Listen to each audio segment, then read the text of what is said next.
Buenas tardes. Muchas gracias a todos por acompañarnos en este cumpleaños del diario.es. Es nuestro 10º aniversario y hemos querido venir a Valencia porque, ya lo sabéis, nosotros somos un periódico nacional, no de Madrid. Tenemos redacciones en toda España. Creemos de verdad en que España es mucho más grande de lo que ocurre dentro de la M30 y por eso, para nuestro 10º aniversario, hemos querido venir a Valencia a estar aquí con vosotros, con la gente que nos acompañáis en esta plaza tan estupenda, con la gente también que nos sigue por internet, con los 60.000 socios y socias, muchos estáis aquí, que nos apoyáis. Decía María esto de periodismo a pesar de todo. ¿A pesar de qué? Pues de todas las dificultades que hemos tenido para lanzar un periódico como este. Empezamos siendo una redacción de juguete hace 10 años, éramos apenas 12 personas en una pequeña oficina en Madrid. Hemos ido creciendo todos estos años. Hoy ya somos un periódico en el que trabajan en la redacción central, en las ediciones locales, en el periódico que hemos abierto en Argentina, más de 200 personas para hacer el diario.es. Y os hemos querido invitar a este festival para celebrar estos 10 años y para hablar de periodismo, pero no solo, de política, de pensamiento, de literatura, de cine, de teatro, de absolutamente todo que cabe en este festival que estamos hoy celebrando en Valencia. Os doy a todos las gracias y vamos a empezar ya con la primera mesa. La va a moderar mi compañera María Ramírez, subdirectora del diario.es, y nos acompañan también algunos de los directores más importantes de Europa y del mundo. Muchísimas gracias y empezamos el festival.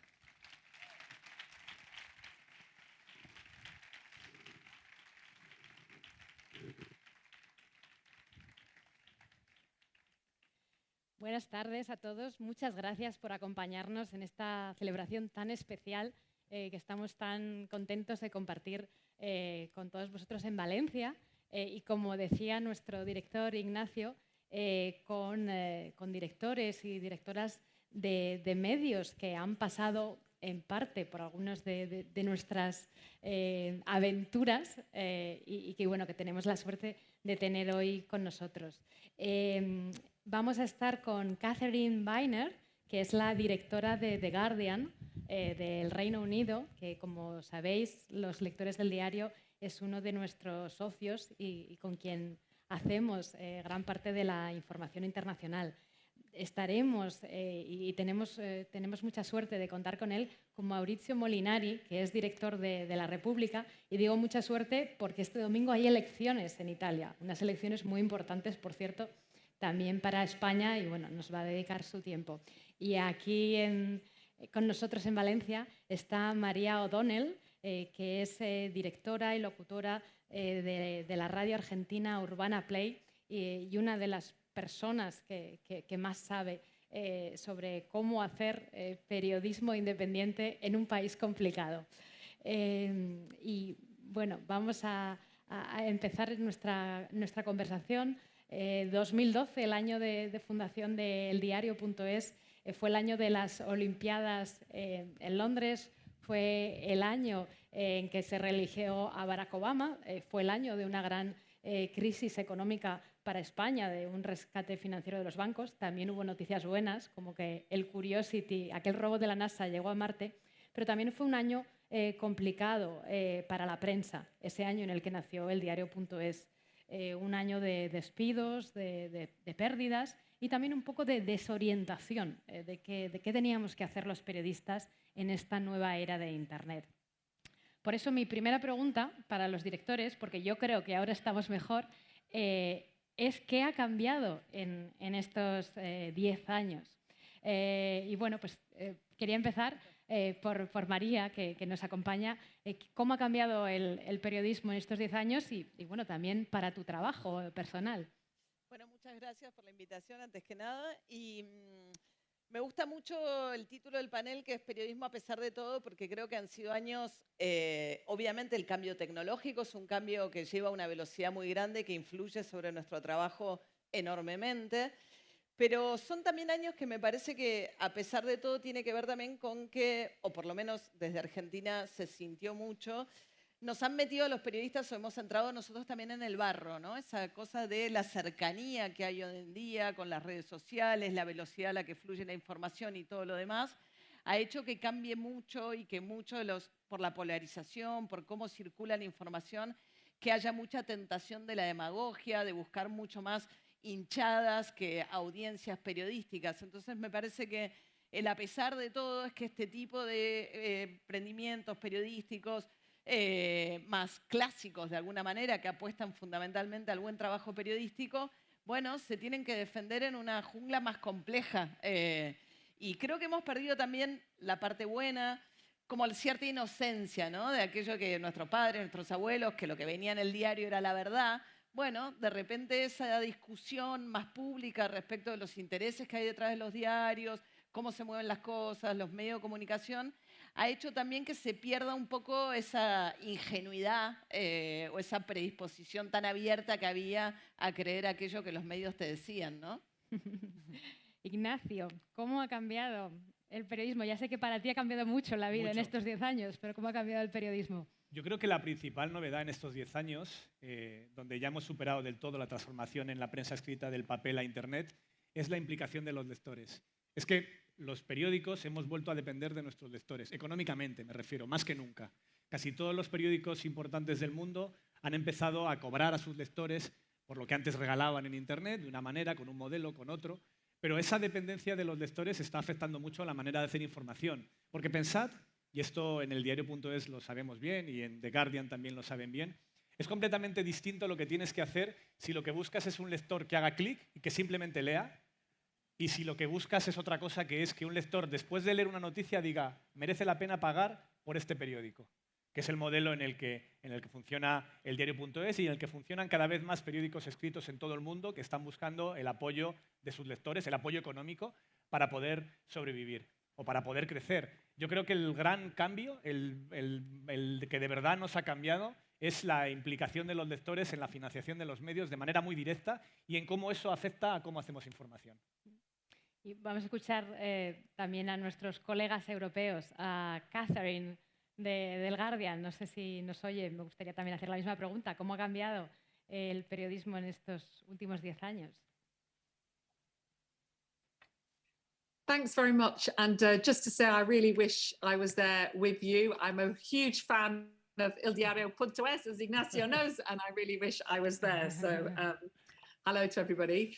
I think it's very interesting what colleagues have said. I would absolutely agree with Ignacio's point about the reader focus. I think it's been particularly successful in our cases with this sort of voluntary contributions. But when I look back to 10 years ago, I think our lives are so utterly different as journalists. It's so much faster. There's so much disinformation we're dealing with. We're in such a more dangerous context for journalists. There's so much more aggression from politicians. There's so much less transparency from public bodies. Everything's a lot more disaggregated due to social media. Our journalists face all sorts of challenges on social media, whether that's physical threats or just undermining with disinformation. So I feel that it's a lot harder. But I do think that the reader focus is a positive thing. I think the increased use of visuals and audio and video, while challenging, I think they're also a great thing. I think journalism is clearly a lot more diverse than it was 10 years ago, with many more women in senior positions and people of colour. And I think it's a lot more collaborative as well. I think good news organisations have realised the value of if we work together in the public interest, we can have much more impact. So although it's much harder, I do think there's a lot of positive things as well. Y Catherine, ya que has mencionado específicamente la desinformación, ¿cómo en el Guardian estáis luchando contra ella? Pienso en particular en la noticia tal vez más grande de ahora, que es la guerra en Ucrania, y que nosotros disfrutamos de la cobertura tan buena que está haciendo el Guardian desde el terreno. ¿Cómo habéis sufrido mucho esto en la redacción y cómo lucháis contra ello?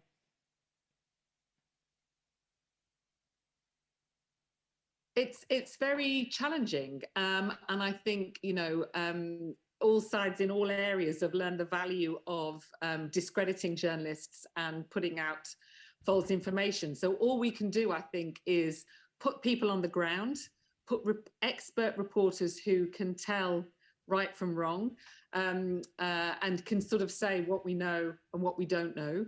and sort of challenge people when they try to discredit us. But I think the other thing actually is to sort of be very open when we've got it wrong. So sort of say, look, we thought this was right, or someone told us this, but now we've looked into it and we think actually that's not as portrayed. So I think it's being very transparent with your readers, and also transparent about the difficulties we face, because a lot of misinformation has been repeated so often, certainly in some places, I think particularly actually in the United States, that it has become in some communities to be absolutely fact. It seems like fact. And I think that's very disturbing. And I think there's so much we can talk about what's caused that, but I think social media is the main driver for that.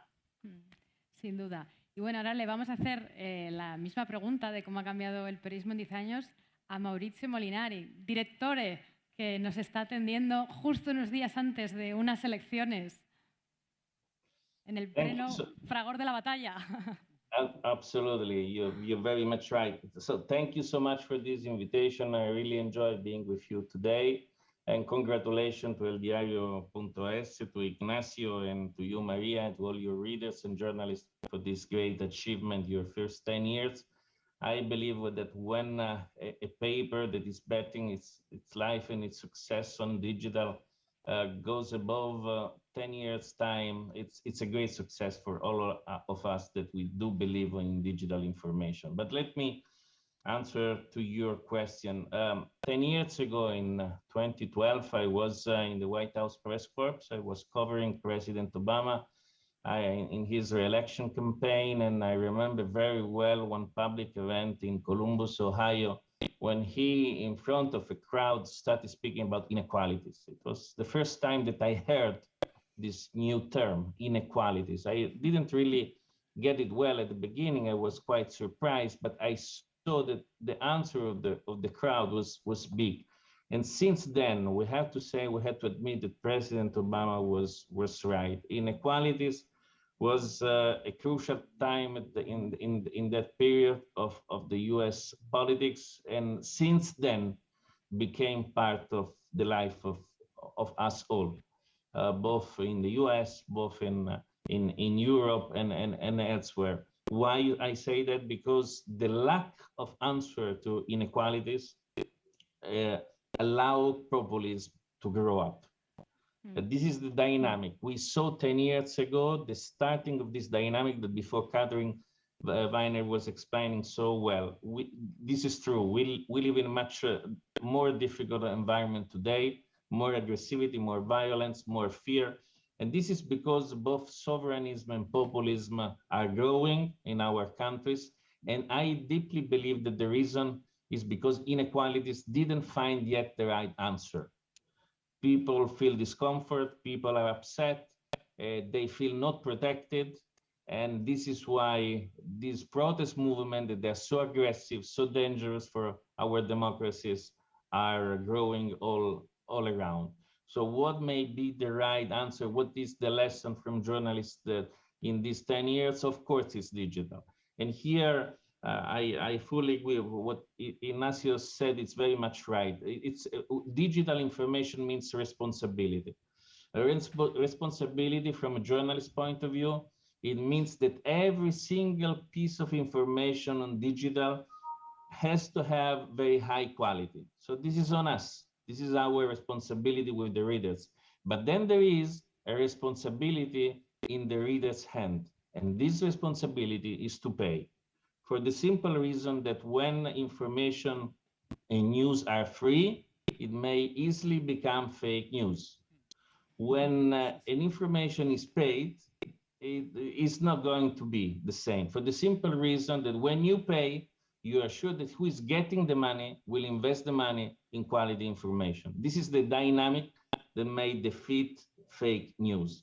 And this is the lesson that we learn in these 10 years. It's a hard lesson and brings all of us in the same group in the same crowd. We have to deliver quality and readers have to pay for that. El director de la República les están diciendo, hazte socio, hazte socia.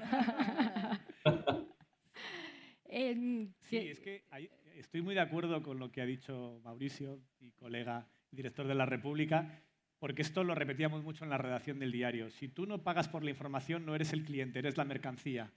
Eres algo con la que el medio de comunicación sacará rentabilidad por otra vía, vendiéndote a ti, a la mercancía, que en este caso es el lector que está enfrentándose a una información sin saber muy bien quién paga eso. Si no lo pagas tú, alguien lo paga. El periodismo que no pagan los lectores, alguien lo paga. Y es alguien que paga en contra, en muchas ocasiones, no siempre, pero en contra en muchas ocasiones de los intereses de los lectores. Sobre todo cuando hablamos de prensa escrita, que tiene unos costes de producción altísimos, unos costes de distribución cuando eran papel también muy altos, y donde es muy difícil generar redacciones de mucha calidad, con capacidad para explicar el mundo, si no es con la financiación y con el apoyo de los lectores. María. No, pensaba, como mi trabajo principal es en radio y televisión, que con la dificultad que ustedes tienen de comprometer a los lectores, así todo encuentran en esa posibilidad una posibilidad de sustentarse. El problema en radio y televisión, yo no sé qué está pasando por ahí en Europa con las televisiones, pero si uno prende hoy la televisión en Argentina, encontrás gente indignada, los gritos. Aquí también. Bueno, y eso tiene mucho que ver con que es el rating y no hay otra manera. O sea, si eso es lo que mide y la publicidad va donde va el rating, a buscar ser contracultural o, digamos, ir en contra de esa tendencia o en radio o en televisión es mucho más difícil porque no te queda el televidente o el radioescucha para que te salve de esa situación. Claro, es la importancia de la audiencia. Y en este contexto, en cambio, vemos que muchas personas desconfían de lo que identifican como noticias o incluso están desinteresadas. Los periodistas, a lo mejor nos habréis oído citar mucho el informe del Instituto Reuters para el Estudio del Periodismo de la Universidad de Oxford, que hace un índice todos los años de confianza en las noticias. A la pregunta de ¿usted confía en las noticias que lee, que ve? Y realmente pues, cada año es más bajo y, por desgracia, en España en concreto es uno de los países donde más bajo es este índice, que es un poco mezcla de desconfianza e indiferencia, que no sé qué es peor. ¿Qué podemos hacer, Ignacio? Yo creo que esta desconfianza de los medios de comunicación se la han ganado a pulso en gran medida los medios de comunicación. Es así, ¿no? Creo que es muy Somos injusto. Periodistas, ¿eh? No Somos digamos periodistas. como si no fuéramos parte. No, somos periodistas, pero de la misma manera que es injusto decir todos los políticos son iguales, también creo que no todos los periodistas somos iguales, y es verdad que muchos de los errores de la profesión los pagamos colectivamente por pecados individuales, no por pecados colectivos. Luego también hay otro factor. Desde que llegaron las redes sociales hemos perdido el monopolio de la información. La gente se forma opinión y se informa no solamente por lo que hacemos en las redacciones, sino también por la jerarquía informativa que decide su prima al decir que le gusta una noticia en su muro de Facebook y así te llega una información, no como antes que lo decidía un director de un periódico o una directora de un periódico. Y las redes sociales, que durante mucho tiempo a mí el primero, nos pareció un gran ejercicio democrático que nos iba a ayudar a un mundo mejor, a una democracia mejor, se han convertido, en ocasiones, no siempre, pero en muchas ocasiones, se han convertido en todo lo contrario, en una herramienta para la desinformación y en una herramienta contra la democracia. Los medios de comunicación hemos hecho muchas cosas mal, muchas. Pero ¿cuál ha sido el legado de las redes sociales? Tenemos el Brexit, tenemos Trump, tenemos un montón de ejemplos de cosas que las redes sociales han remado en contra de los intereses de la democracia, en contra de los intereses de los ciudadanos y no a favor.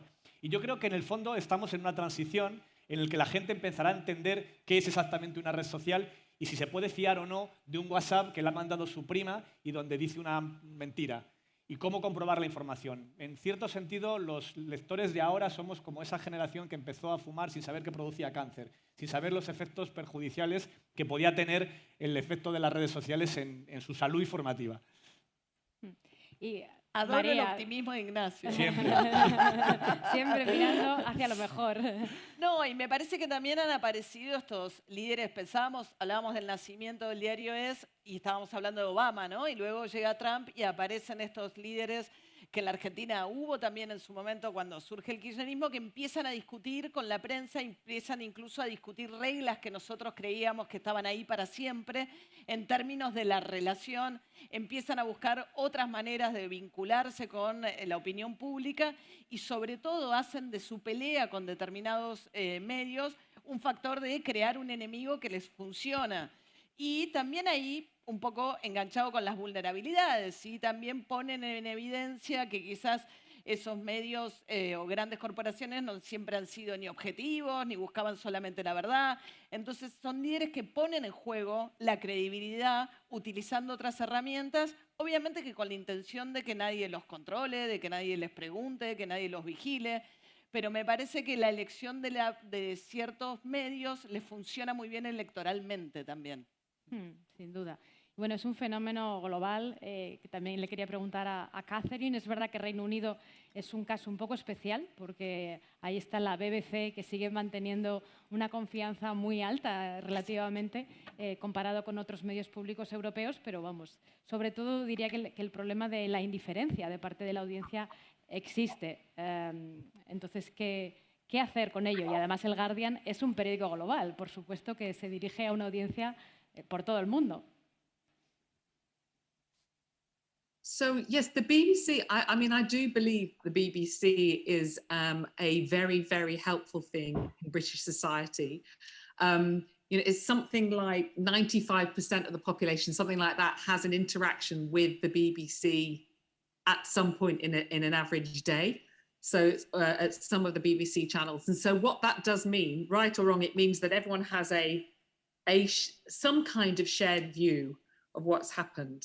And I do think that is very protective. There's also rules in the UK about balance in news. You have to, over a 24-hour period, you have to give a balanced perspective. There's a regulator that looks at that, and they're quite active in making sure that is recognised. So I do think that gives a stability.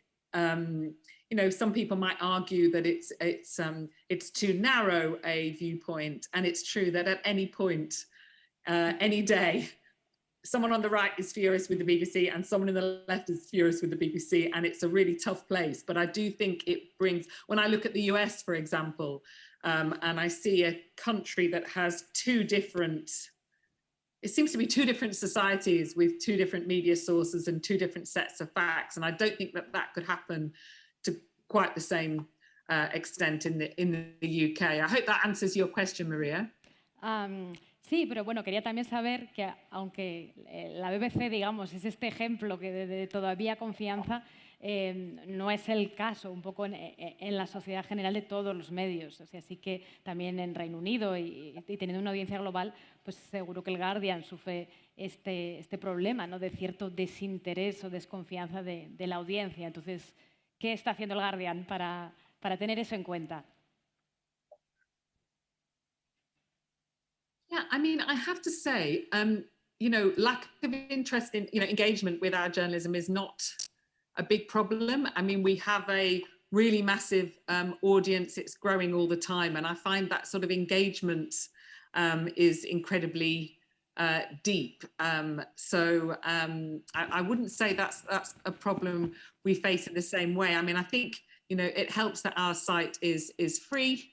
That you can access good information for free, and obviously we've got this model that ensures that. One of the things we do is we encourage people who've got money to pay for the websites and for the app so that they can keep it free for people who can't afford to pay for it. So, you know, I think, you know, the value of good information in a democracy, I think, is the argument we try and make a lot of the time. ¿Y cómo habéis gestionado tener una audiencia global con la gran noticia, por supuesto, para todos los medios británicos durante 2 semanas, como ha sido la cobertura de la muerte de la reina Isabel y la llegada del nuevo rey? ¿Cómo se equilibra? ¿Ha habido diferencia en el interés de Reino Unido y el resto del mundo? That's a very good question. You can imagine it's been a very intense couple of weeks in the UK and in the newsroom. And I think it was particularly challenging for The Guardian because we are a Republican news organisation. We are against the monarchy politically. But at the same time, you know, the Queen played a role in British society that was sort of outside of politics. We always point out what a political role she has, but, you know, this sense of somebody who has her first prime minister was Winston Churchill, and she was alive before the war, and she's outlasted everyone. And I think in a changing world, people, including many of our readers, really admired her constancy, I suppose. So it was our challenge was to really cover the events, but point up all the issues around the monarchy, about why we wanted we would prefer a republic, about history of colonialism, the British Empire, how people of color feel about the monarchy, and so on. And so it was we tried to speak to all of those audiences. I think we did get I know we got a big audience around the world for that coverage.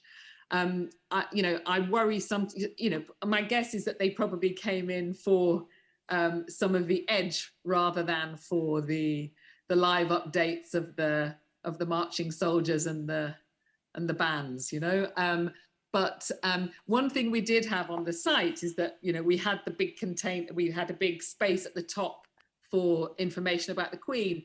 And if you wanted, you can click a button and it disappears. That was a pretty cool thing to do. Sí, eso es verdad que funciona con cualquier información del Guardian, porque está tan bien organizada en bloques. Y pasando a otra cobertura también muy importante para Europa, Mauricio, a pocas horas de las elecciones, cuéntanos cómo afrontas este reto que tal vez se note más, no sé, o no, cuéntanoslo tú, el desinterés o no de los lectores por la cobertura política y en una situación también donde ha habido muchos gobiernos en Italia y después de esta crisis, ¿no? ¿Cómo afrontáis la importancia del momento con tal vez el cierto desinterés de la audiencia? We are going to tackle this challenge thanks to the expertise that we have been doing in the last, especially 2 or 3 years on digital. Digital information, I don't have to say to Diario.es that it's a master on this, but the reality is that in Italy, more and more, digital information allows more and more people to be part of the cycle of the news. This is very important to say, not only because they're able to follow the cycle of the news age 24/7/7, but also because they can interact, they can have a conversation with us, they can have a say. The fact that La Repubblica is present with its coverage on several different platforms, especially on social network, for instance, allowing more and more people to have their say, to have their opinion heard. For instance, on topics like climate change, this was the big new event of this campaign for us as a newspaper. We launched a petition to propose to all political parties to include climate change topics in their platforms. In 2 weeks, we gathered more or less 250,000 signatures by mostly young people with a lot of enthusiasm, with suggestions, ideas. They wanted to be heard on climate change. And so our platforms, our website became a place, a digital place where people were meeting ideas of others on a common ground. It was the need to have more involvement by political parties on climate change. Now, what is the big news about that? The political party didn't care about. They, most of them, it was like if all these voices were not there. The voices were not heard, or basing on the reaction that most of them had. The reality is that in the narrative of the election, climate change was not there. But this gives to us more and more the idea of how much we are important.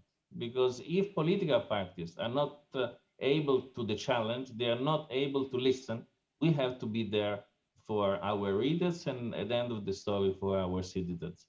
The responsibility the digital information is giving to us is growing day by day. ¿Y está siendo la desinformación, los bulos, un gran problema en esta campaña por parte de los políticos o creados en redes? This is a great topic. This is a great topic, not only because of the fake news, not only because of the disinformation, but also for what we call the foreign interference. So the fact that you have foreign countries or foreign actors that have their own interests that are not the interests of the Italian voters, and they try to influence, to push the Italian voters to behave in this way or the other way, following the interests that other people have in other countries. I don't dare to say that Italy is becoming a battleground of a larger fight between democracies and autocracies. And this is something that we all have to realize. If I may say, if I allow me to say, Catherine, we saw this during the Brexit time. We saw during the Trump election. We saw during the presidential election in France. And more in Europe. You have populist and sovereignist forces that, for different reasons, don't like our democratic system. They get support from abroad, from foreign sources. They speak our language.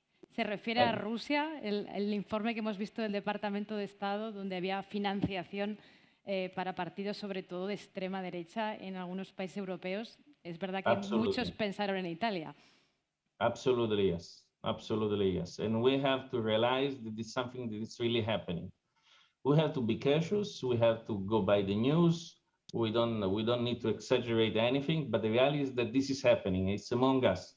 So I really believe in the strength of democracy, but we have to realize that as democratic systems, we are under attack.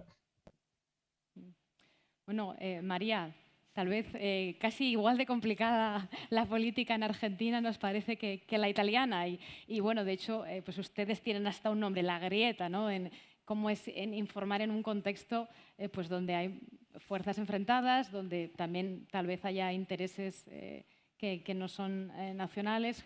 ¿Cómo es intentar informar en ese contexto de extremos a veces? Claro, en Argentina hace ya muchos años que hay una situación de una enorme polarización entre dos grandes coaliciones, que un poco fue la del peronismo-kirchnerismo, que inauguró un poco esa etapa, versus una coalición más de centro-derecha, depende de quién la protagonice, pero mucho más de centro-derecha, y la opción en realidad más de los que vienen de afuera del sistema por ahora es más marginal, pero es un diputado que es aliado de Bolsonaro, de lo que era Casta en Chile, digamos, lo que puede ser Trump en Estados Unidos y lo que estamos viendo en Europa, que por ahora no es la principal opción electoral. Lo que sí es que son muchos años de trabajar en una polarización muy extrema que dificulta mucho el ejercicio del periodismo, especialmente el de radio y televisión, donde ciertos políticos, los opositores van a todos los medios que son opositores, los oficialistas van a todos los medios que son oficialistas. No hay ningún tipo de incentivo para que crucen veredas, incluso porque baja el rating. O sea, si un opositor va a un medio oficialista, el rating baja, los opositores tienen que hablar todo el día de Cristina Kirchner, por ahí le va bien, y los oficialistas depende también, pero si hablan de Macri, o sea, está tan partida la audiencia que los incentivos son los peores incentivos, porque hacer tu trabajo muchas veces hace que baje la audiencia para los que van a buscar ese tipo de consumo tan polarizado.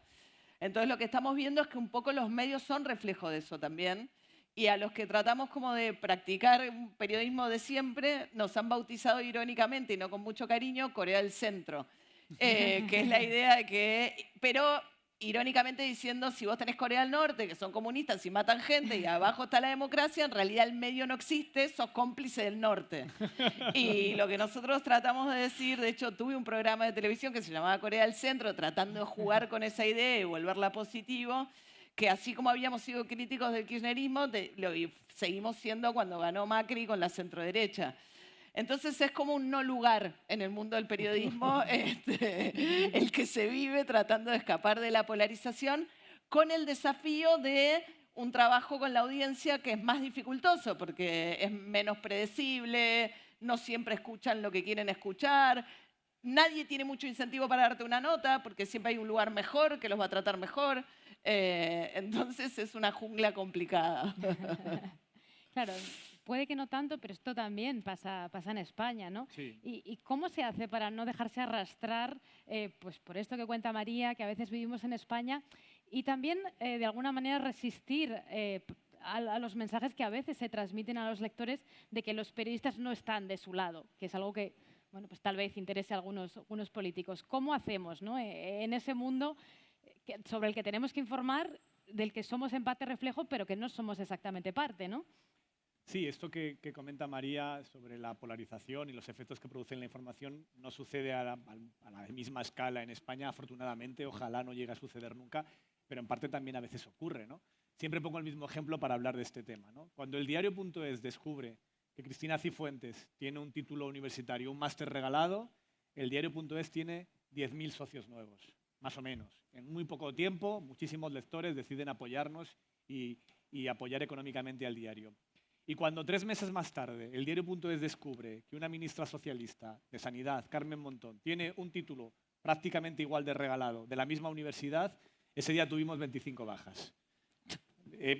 A ver, es 25 bajas de miles y miles. En realidad la mayoría de la gente entiende que tienes que darles noticias que a veces no les van a gustar y que solo eres riguroso y buen periodista si aplicas la misma regla de medir, el mismo criterio a los políticos o a los líderes que más gustan a tu comunidad de lectores y a aquellos que más les desagradan, porque si no, estás haciendo otra cosa diferente al periodismo y estás haciendo un flaco favor a la propia comunidad de lectores que te apoya y que te lee.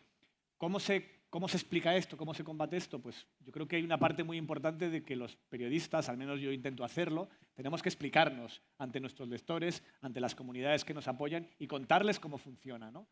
Yo creo que una de las cosas que más valoran nuestros socios es nuestra transparencia. Tengo pendiente el informe de cuentas económico del diario que publicaré en unos días. No lo he podido hacer antes porque he tenido un permiso de paternidad y he estado cuidando estos últimos meses de mi nuevo hijo, de mi bebé. Pero esta transparencia, explicar cómo funciona, ayuda a que la gente confíe en los medios. Nosotros decimos, somos independientes, y no es una petición que hagamos o un mensaje que hagamos como aquel que dice somos valientes. No, somos independientes porque la mitad de nuestros ingresos dependen de los lectores, porque los dueños del periódico somos la gente que trabajamos en el periódico y que somos el grupo de periodistas y de personas que trabajan en el diario que fundamos el periódico y que pusimos el pequeño ahorro que teníamos para empezar. Somos independientes porque no tenemos deudas y todo eso te permite ser después independiente. No te garantiza que lo vayas a ser, pero si no tienes esta independencia económica es imposible que puedas tener la otra. ¿Y cómo combatir? Con transparencia, explicándole cómo funciona por dentro el medio de comunicación que están apoyando. Porque si somos como esa fábrica de salchichas que nadie querría visitar y después comerse la salchicha, porque diría, esto cuando ves por dentro cómo está la cocina no te atreves, nunca podremos ganarnos la confianza de los lectores. ¿Y eso, María, crees que es más fácil o no de hacer en radio y televisión? También qué podemos aprender, ¿no? De esto que decía Ignacio también, de mostrar lo que hacemos. La radio te lo permite mucho más porque tiene como una relación aparentemente mucho más uno a uno, ¿no? La posibilidad de que uno deposita mucho más la confianza en esa voz, en esa persona.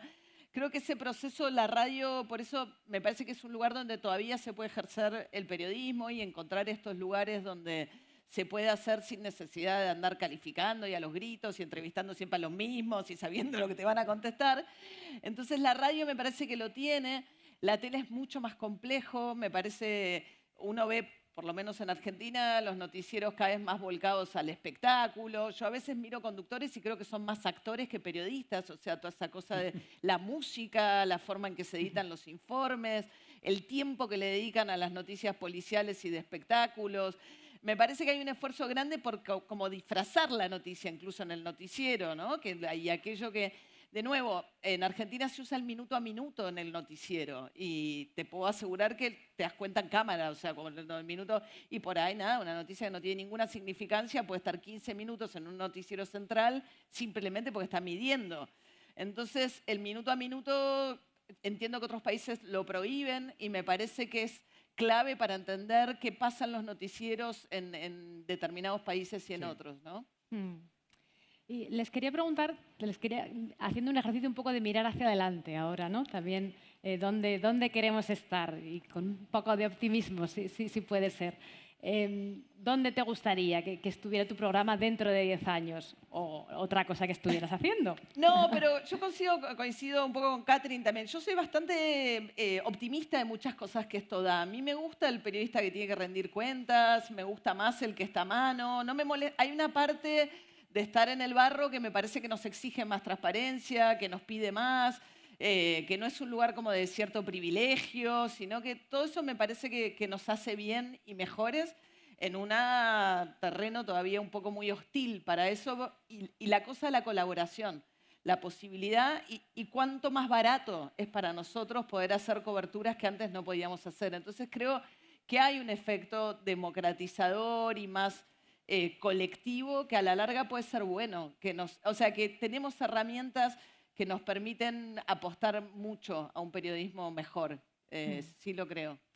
Estoy como Nacho. Optimismo, siempre. Catherine, ¿dónde se imagina el Guardian dentro de 10 años? ¿O dónde te gustaría que estuviera? This is very unusual. Usually these panels are very pessimistic and miserable, and here we are all being optimistic. It's a festival. It's a festival spirit, exactly.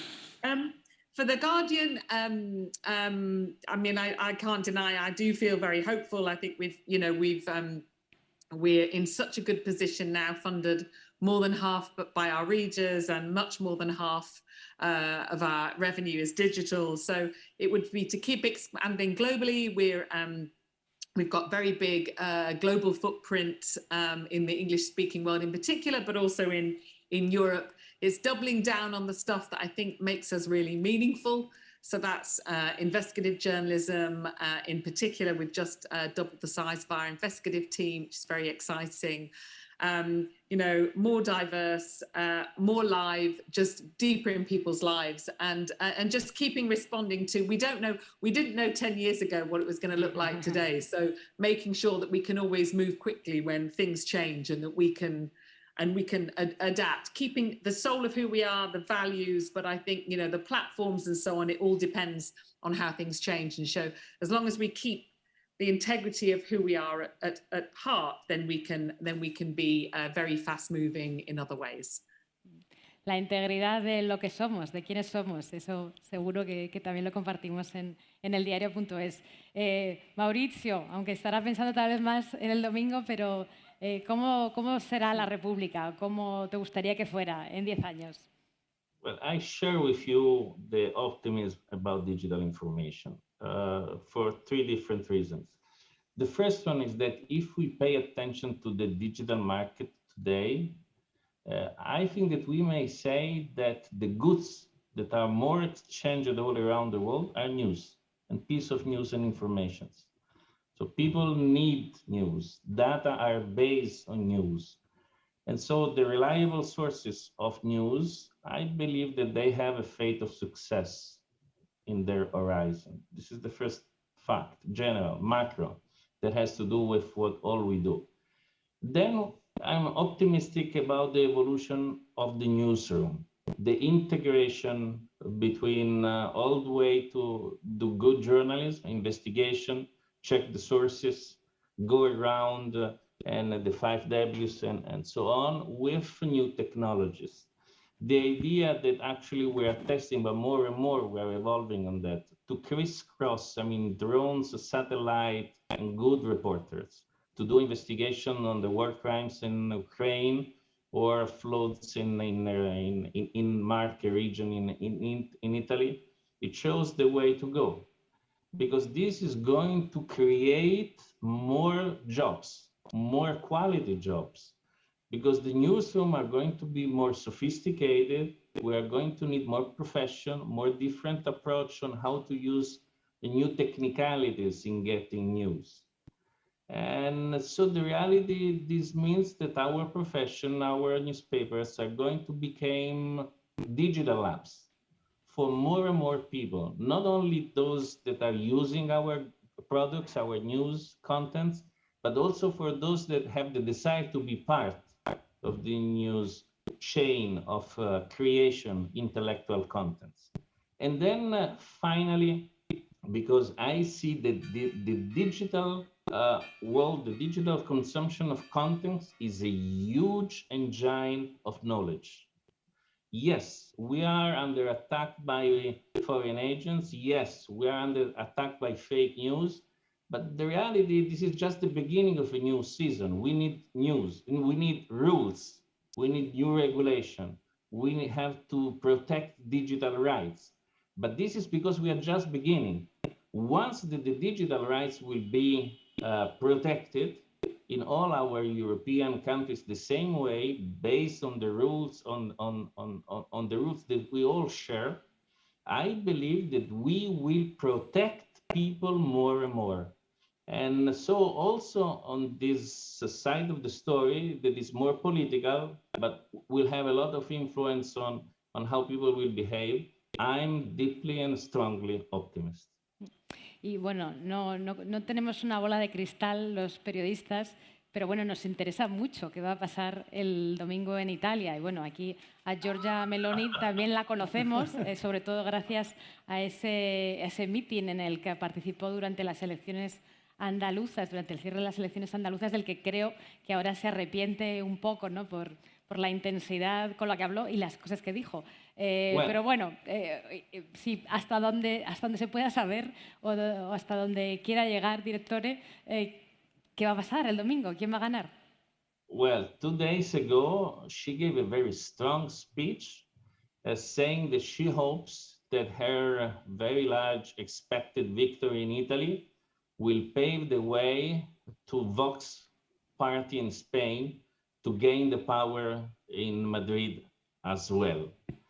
And I believe that this is the idea that she has in mind, that she's expecting a big positive result to show Europe that not only Italy, but also other countries, we saw Sweden, she hopes Spain will follow the way in re-evaluating sovereignty, national sovereignty against European integration. This is the atmosphere that she lives in, and she may be right in terms of result, because according to the last polls that by law we had 2 weeks ago, she's expecting to win big. But I can promise you if this is going to happen in Italy, we will fight. We will fight with the news, we will fight with our values, and we will fight for European values to be implemented and defended until the end in this country. Bueno, desde luego un mensaje desde Italia bastante, bueno, el canario en la mina, ¿no? Como se dice. Y ojalá no se cumplan los sondeos y Italia consiga frenar ese auge de la extrema derecha. Y en cuanto... Mirando hacia adelante. ¿Qué será de nosotros dentro de 10 años? ¿Cómo seremos dentro de 10 años? Yo, salvo por el tema de las elecciones del domingo, celebro que todos seamos optimistas en esta mesa sobre el futuro de nuestra profesión. Ha habido, en los últimos 10 años, cuando miras cómo estábamos 10 años atrás, el problema entonces no era, lo que estaba en crisis no era para qué sirve el periodismo, o cómo se ejerce el periodismo, o cuáles son los valores éticos del periodismo, o para qué necesitamos periodismo. Todo eso nunca ha estado en crisis. Y lo único que estaba en crisis era cómo se paga el periodismo. Lo único que estaba en cuestión era cómo lo hacemos para pagar a una redacción para que traiga las noticias y nos podamos fiar de que esa información que nos traen sea de verdad, no esté manipulada, no esté coloreada, no esté tratada hasta hacerla tóxica. Y creo que en los últimos 10 años hemos dado pasos muy importantes. Cuando escucho a la directora de The Guardian decir que ellos también tienen más del 50% de sus ingresos directamente de los lectores, ¿a quién te debes? Es muy importante también los ingresos de la publicidad, los necesitamos, pero desde luego es una excelente noticia para el periodismo que el primer cliente, que la primera fuente de nuestros ingresos sean los lectores. Y cuando pienso en cómo o en dónde estaremos en el diario.es dentro de 10 años, ahí ya sabes que, María, me pierde mi optimismo. Siempre pienso que el futuro va a ser mejor, siempre creo que nos va a ir bien y ojalá sea así. A mí me gustaría que el diario.es siguiera siendo en esencia lo mismo que soy, es un periódico honesto, lo mismo que soy, pero que tuviésemos más periodistas de investigación, que tuviésemos más periodistas haciendo visualización de datos, haciendo podcasts, haciendo vídeos, que tuviésemos corresponsales internacionales, que pudiésemos construir, como hemos hecho en España, una red de periódicos locales para dar información de toda España y no solamente de Madrid. Ya tenemos prácticamente todas las autonomías, salvo dos, Asturias y La Rioja. Asturias lo lanzamos dentro de 2 meses, o sea que solo nos quedará una, La Rioja. Hemos empezado a hacer lo mismo en América Latina. Hemos construido una primera redacción en Buenos Aires, en Argentina. Y ojalá dentro de 10 años podamos tener una redacción en Colombia, otra en Perú, otra en México, otra en Chile. Y no lo haremos porque queramos importar dividendos de América Latina, no, lo haremos porque queremos traer noticias desde allí, porque queremos construir una red lo más sólida, lo más potente, lo más rigurosa, lo más honesta para servir a nuestros socios y socias y para atender a nuestros lectores. Traer noticias, eso es lo esencial. Bueno, pues muchas gracias a todos, muchas gracias a Catherine, a Mauricio, que nos han dedicado su tiempo en este momento tan ocupado para sus países y tan interesante para nosotros. Muchas gracias a María, que ha venido desde Argentina, también dentro de muchas noticias. Gracias y bueno, a ustedes. por supuesto, Ignacio, que seguirá aquí con todos ustedes el resto del festival. Y esto solamente no ha hecho más que empezar. Acabamos de arrancar. Aquí seguimos y aquí Gracias. seguiremos.